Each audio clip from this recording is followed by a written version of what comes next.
Welcome back to Fly By Night Reviews. I'm your host, Kiren. And Dom. Today we're going to review The Mandalorian Season 3, Episode 2, The Mines of Mandalore. Again, if you haven't seen the episode, I advise you to go watch it right now so you can watch this without any cares of being spoiled. So, Dominic, what do you give the episode out of 10? I'd say I enjoyed this one a little more than I did the last episode, so I'd say about 8 out of 10. Okay. Yeah, I was a little higher. I think I give this one a 9. Alright.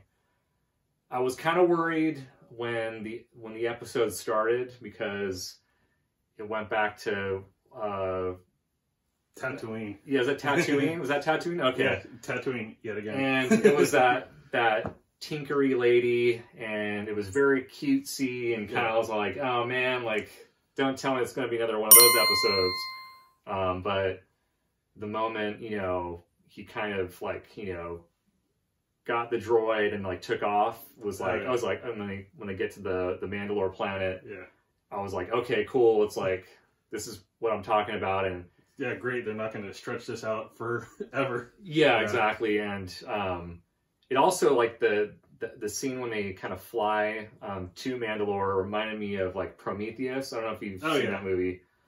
Very like kind of alien-esque kind of vibe going, which I really liked. And yeah, from that moment on, I was like, okay, cool. Like, I think the show's, for me, it's like the best when it's just Din and Grogu, like when they're kind of on their own, kind of exploring like desolate planets and stuff like that. I thought it was really cool. Yeah, definitely the what do they say?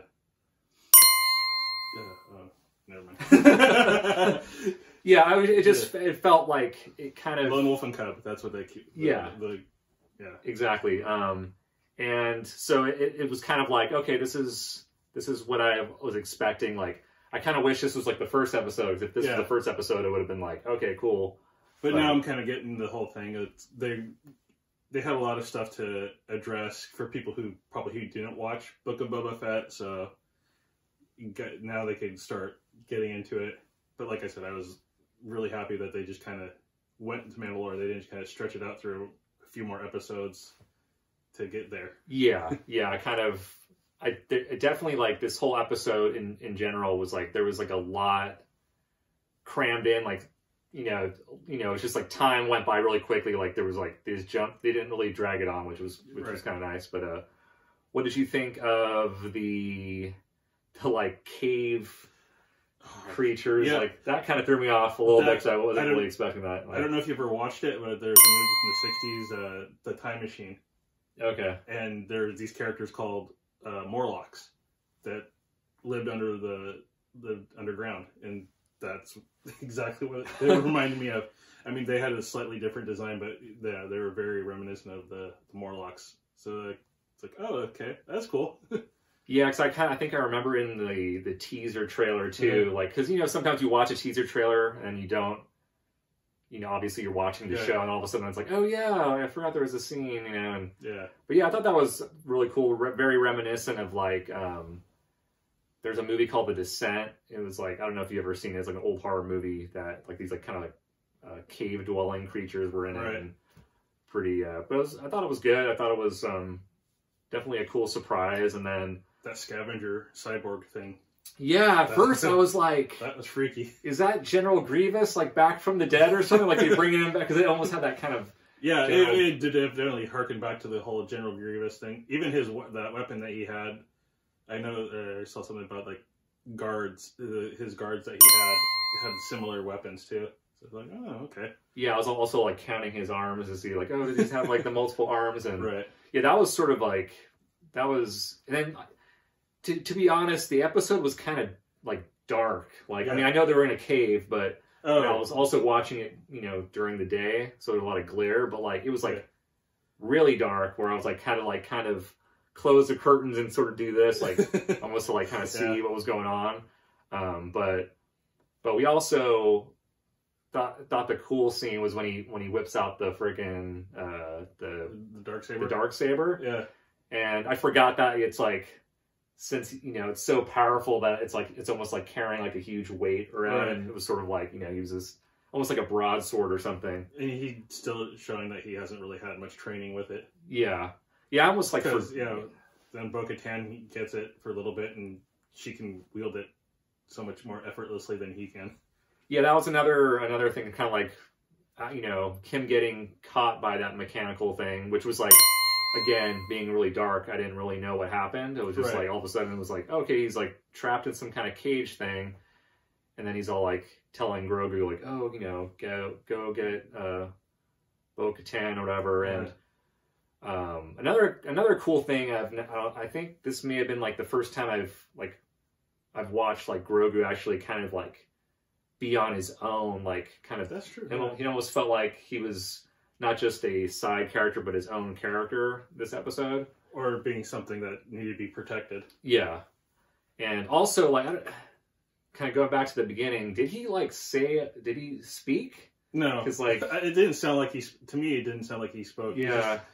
He made him sound, but I don't think he actually said anything. Yeah, because I was like, I swear he said something, but then it could just be like, you know... Yeah. Goo goo gaga kind of shit, whatever. His normal cooing. Yeah. But yeah, like that scene when he's like, you know, go get Bo-Katan.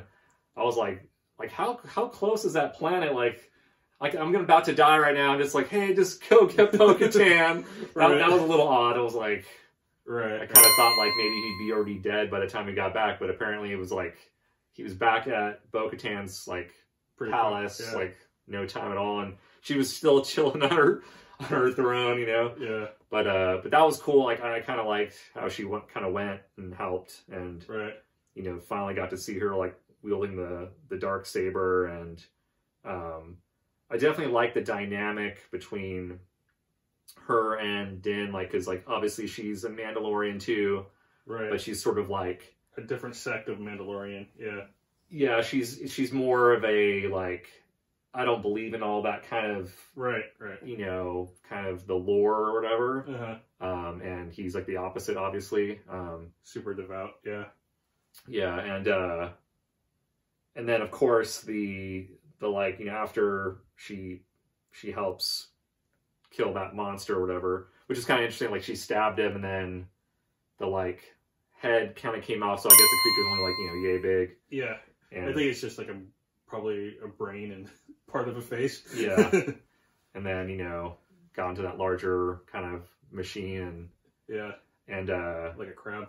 Yeah, but and then, you know, obviously, you know, saves Din, and you know, and Din's like, I need to find the waters, or forgot the name of the... Go to the living waters. Yeah, the living waters.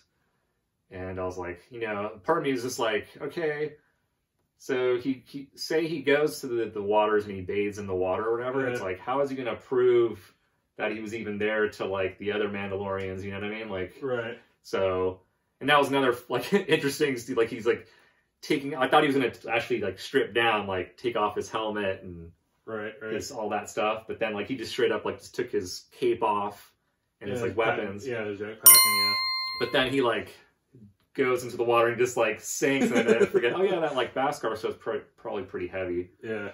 And he's just like, ooh, it was like, that was like a rock. Yeah. I was not expecting to see the mythosaur in the water.